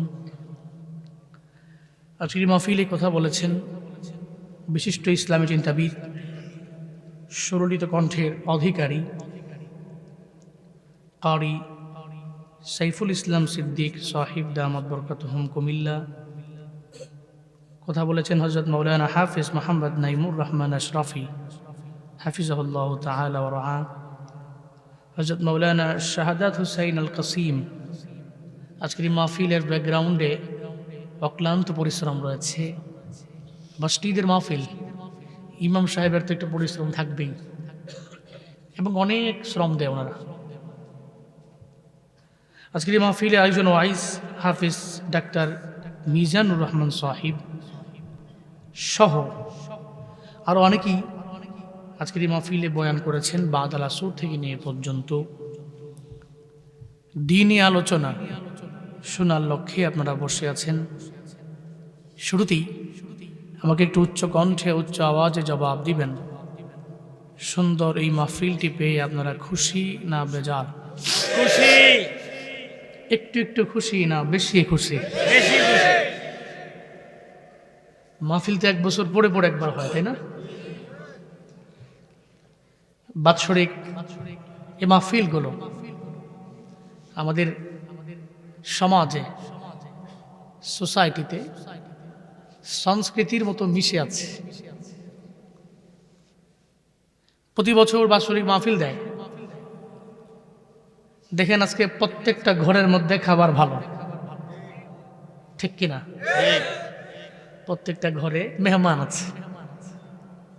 কয়েকটা মাহফিল যাবো গা আর বেআইরা দাওয়াত দিতে নইব নাকি? সবটি বেআই এক লোক হইব, ঠিক কিনা? গ্রামের প্রত্যেকটা লোক মনে করতেছে ঈদের দিন তো 2টা আছে, লগে আরেকটা হয়ে গেল আজকে খুশির দিন, সবার দাওয়াত দাও, এটাই তো হয় নাকি? এর মানে এই মাহফিলটা পেয়ে আপনারা খুশি না বেজার? যারা আয়োজন করেছেন আল্লাহ প্রত্যেককে দুনিয়া এবং আখেরাত উভয় জগতে কল্যাণকামীদের অন্তর্ভুক্ত বানিয়ে দেন। সকলেই পড়েন আমিন। আল্লাহ এই মাহফিলকে ওসিলা করে এই এলাকার মাটির নিচের কবরের আযাব মাফ করে দেন। এই যে মাহফিলে আসলেন, কিছু দিনই আলোচনা শুনবেন। আমাদের প্রত্যেককে আসার মতো, বসার মতো, কিছু বলার এবং শোনার মতো তৌফিক কে দিয়েছেন? আল্লাহ ছাড়া এই পৃথিবীতে সেকেন্ড কে আছে যে আমাদের তৌফিক দিতে পারে? আছে? এই যে বসে আছেন, আপনি কি মনে করছেন আপনার পাওয়ারে বসে রয়েছেন? হসপিটালের বেডে শায়িত বহু পেশেন্ট আছে, সবাই মিল্লা ধইরা একটু বসায়, উনি সর্বোচ্চ হাফ মিনিট বসার পরে কয় আমার শুয়ে দাও, আমার মাজাটা মনে হয় ভাঙ্গা গেছে, এমন লাগতেছে। এর মানে আল্লাহ কইছে তুই আর বসতে পারবি না, শুয়ে পড়, শেষ। আল্লাহ যদি কয় স্টপ, পৃথিবীর কোন শক্তিধরের ক্ষমতা কি আছে যেটা কি স্টার্ট করতে পারে? এই জন্য সর্বময় ক্ষমতার মালিক যিনি, তিনিই তো আমাদেরকে এই মাহফিলে আসার, এই যে আমি কথা বলতেছি, আমার প্রত্যেকটা কথা বলার মতো যোগ্যতাকে দিচ্ছেন। আল্লামাহুল বয়ান, তিনিই তো বয়ান শিক্ষা দিয়েছেন। তিনি রব, তিনি রহমান। পড়েন আলহামদুলিল্লাহ। সাউন্ডটা মজা হয় নাই? আপনারা মনে রাগ হইছেন, রাগ করতেছেন, কষ্ট পাইতেছেন নাকি? এটা কোন থানা জানি? দেবিদ্দার। তা আমগো বাড়ি কো? আমনগর থেকে শান্তিটার কাছে না দেবিদ্দার কাছে? আমি বুঝি তো, আমনগর কিন্তু শান্তিনাটা বেশি কাছে। খালি রুটটা হিমাতা হইয়া বিপদে পড়েছেন গা, যদি হিমাতা হইতো শান্তি নই। কথা কোন ঠিক কিনা কোন, ঠিক কিনা কোন? তা আমরা তো রাগ হইলে হইতো না, রাগ হইলে আমিও রাগ হয়ে যাম গা। পড়েন আলহামদুলিল্লাহ। আমার সাথে পড়ুন রব্বানা লাকাল হামদ হামদান কাসীরান তাইয়িবান মুবারাকান ফি ইয়া রাব্বি লাকাল হামদু কামা ইয়ানবাগি লিজালালি ওয়াজহিকা ওয়া আযীমি সুলতানিক লাকাল হামদু বিল কুরআন লাকাল হামদু বিল ইসলাম লাকাল হামদু বিল ঈমান। প্রশংসা করলাম কার? রবের প্রশংসায় লাভ না লস? কিন্তু লাভটা কয় বছরের? নেতার পিছে ঘুরলে লাভ কয় বছরের? কয় বছর? 1 ঘন্টা নেই, এই শেষ, এরপর আর নাই, শেষ। কিন্তু রবের গুণগান গাইলে লাভটা দুনিয়াতেও আমার দেশের মানুষের গুণগান যে পরিমাণ গায়, যার নেতৃত্বকে সে পছন্দ করে, ওই নেতৃত্ব দেনেওয়ালা লিডারের যেই পরিমাণ গুণকীর্তন করে, এমন গুণকীর্তন যদি আল্লাহর করতো তো প্রত্যেকটা ব্যক্তি আল্লাহর অলি হয়ে যাইত। এমন ভাবে কয় মানে পারে না, যেমন এবারে আসমানে উঠে এলিছে, এবারে মনে মনে কয় তোরা যে কস আমি তো বুঝি গেলে কস, জানি আমি ক্ষমতা এলে একটু কবি যে আমার লোক বুঝো না, নেতা আমার ফাইজলামি করো নাকি, সমান করে এলাম একবারে। এই খালি এই কথাটা কোনের লেগে যে তোমরা ফার্ম দেওয়া, ওইটা নেতাও বোঝে, কথা কোন ঠিক কিনা? এরপরে নেতার যেদিন ক্ষমতা শেষ, ওই দিন তো আমরাও শেষ। কিন্তু রবের গুণকীর্তন করলে রবের কি নেতৃত্ব শেষ হবে নাকি? উনি তো দুনিয়াতে যেমন রব, উনি আখিরাতেও তো আহকামুল হাকিমিন। সুবহানাল্লাহ। এই জন্য ওনার গুণকীর্তন করলে লাভটা উভয় জগতে, এক নম্বরে দুনিয়াতে, দুই নম্বরে আখিরাতে, দুই জগতে। আল্লাহ মৃত্যু পর্যন্ত ওনার গুণকীর্তন করার তৌফিক দান করেন। যাইবেন কি? আসতেন যায় নাকি? হ্যালো, এই যে জাম্পার গাঁও দিয়া লাগছে যিনি না বইতাছে, ও আচ্ছা যায় না, খাইছি রে, উডন যাইতো না। বসেন, দোহন ডহনে খুলছি না, বাহি দেন, দোহন চলবো, ওখানে খুলছে না, বাহি দেন, দোকান তারা ফিডাও দিব, তারা ফাইজলামি করো, ওখানে খুলছি রে, বাহি দিত, দোকান চলবো কেমনে দিলে? ওয়াজনও শুরু হয়েছে না, কইলাম উড়ন যাইতো না। জোরে কন মার হাবা, পড়েন সুবহানাল্লাহ, কন আলহামদুলিল্লাহ, আরো জোরে আল্লাহু আকবার। আমি একটু অসুস্থ আছি, নিয়ামত কার? গত 2-3 দিন একটু আনশিডিউল হয়েছে আর কি। গতকালকে এর আগের দিন প্রোগ্রাম ছিল ঝিনাইদহে, পরে করে গেছি ঝিনাইদহ থেকে টেকনাফ। বড় হয়েছে না, 2-2.5 ঘন্টা ঘুমাইছি, পরে দিয়েছে সারছে রে, শরীর তো আর লড়ে না, অনেক ব্যথা হয়ে গেছে, গলা টলা সহ পুরা বডিতেই। এমনি তো ঠান্ডা নতুন করে পড়ছে, অনেকেরই কাশ ঠান্ডা লেগে গেছে, আর আমরা তো রাস্তায় রাস্তায় ধাই। অসুস্থ হওয়াটা ন্যাচারাল, স্বাভাবিক। এই জন্য অনেক লম্বা সুরা কথা কোনো বিষয়টা এমন না, আবার একেবারে শর্ট টাইমে ছেড়ে দিব এমন না। খৈরুল উমুরি আউসাতুহা, মধ্যম পন্থাই উত্তম পন্থা, ঠিক নিও? আল্লাহ কবুল করেন। আমি খুতবায় সূরাতুল মুনাফিকুনের 9 নম্বর আয়াতে কারিমা তিলাওয়াত করেছি। কোন সূরা? মুমিনুন না মুনাফিকুন? সূরাতুল মুনাফিকুন এর 9 নম্বর আয়াত। আর তিরমিজি শরীফের 2210 নম্বর হাদিস পড়েছি। আল্লাহ চাইলে কিছু কথা বলবো ইনশাআল্লাহ। এই পৃথিবীতে মানুষগুলো, সব মানুষের ভিতরে দেখবেন লোভ আছে 2টা জিনিসের। 1 নম্বরের সম্পদ, 2 নম্বরের সন্তান। লোভ নাই? সবার আছে। যদি কোন সন্তানের লোভ নাই, তাহলে আপনি ভুলে আছেন। 5 বছর হয়ে গেছে, সন্তান নাই, এবারে পাগলের মতো হয়ে গেছে। ইয়া আইয়ুহাল্লাযীনা আমানু লা তুলহিকুম আমওয়ালুকুম ওয়ালা আওলাদুকুম আন যিকরিল্লাহ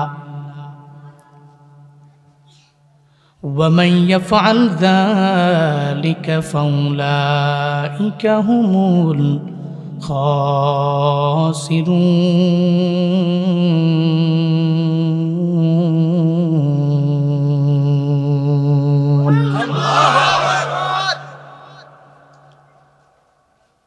আল্লাহ পাক বলেন, এই ঈমানওয়ালারা,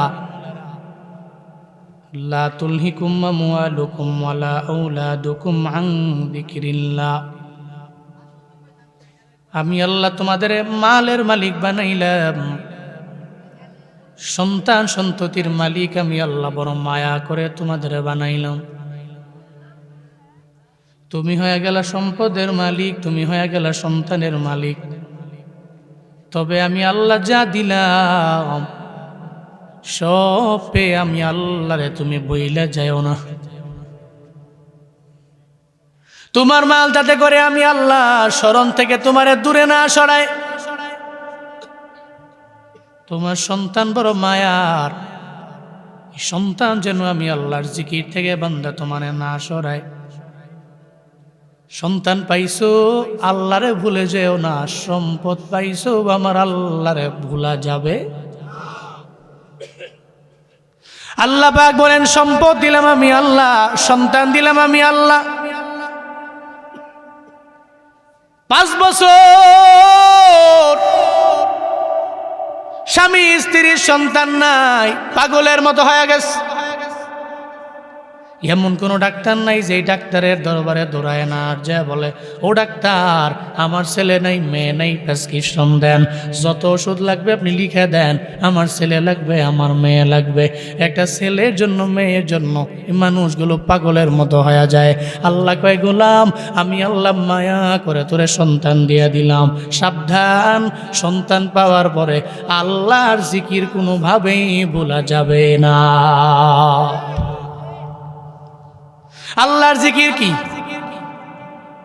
মুফাসসিরিনে কেরাম বলেন আল্লাহর জিকির মানে হলো নামাজ। কি? আল্লাহর জিকির মানে নামাজ।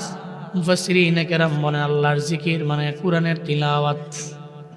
মুফাসসিরিনে কেরাম জানায় দেন আল্লাহর জিকির কি? আল্লাহর জিকির হলো রোজা, যাকাত। তুমি সম্পদ পাইলা, মাল পাইলা, সন্তান পাইলা, আমি আল্লাহরে ভুলে যেও না, এর মানে তুমি নামাজের কথা ভুলে যেও না। আগে ছিল বান্দাটা বড় গরিব, বড় অসহায়, নিজেও সালাম দিত আর একজনের সালাম দিলে সালাম নিত। হঠাৎ করে কেন জানি বড় লোক হয়ে যাওয়ার পরে নিজেও সালাম দেয় না, আর একজনের সালাম দিলে জবাবও নেয় না। শুধু তাই না, দেখবেন আগে দানও করতো, এখন টাকাওয়ালা হয়ে গেছে আর কিপটামি আরও বাইরে গেছে। আগে বান্দাটা কোরআনের আমল করত, এখন সম্পদের মালিক হওয়ার পরে এখন কোরআনের আমলও করে না। এমন ব্যক্তি আছে না নাই? আগে সালাম দিলে নিত, এখন নেয় না। কেন? তুই জানো না আমার ব্যাংকে লেনদেন আমার বেশি, আমার পাওয়ারও বেশি। এখন তো সালামের জবাব দেওয়ার সময় নাই। তুমি সালাম দিলে আমি নিব না, আমি নিজেও দিতে পারবো না। আল্লাহ কয় মাল পাইয়া তুমি আল্লাহর জিকির জীবনেও কোনোদিন ভুইলা যেতে পারো না রে বান্দা। কেন রবেরে ভুইলা যাও? এই জন্যই তো রবের ভুইলা যাওয়ার কারণে আমার আল্লাহ মাঝে মাঝে ভূমিকম্প দিয়া বান্দারে আমার আল্লাহ পরীক্ষা করে। আল্লাহ কয়ে গোলাম তোর এত ক্ষমতা, তোর এত পাওয়ার, আমি আল্লাহর 10 সেকেন্ডের ভূমিকম্পের কাছে তোর বিন্দু মাত্র পরিমাণ বেল নাই, ঠিক কিনা?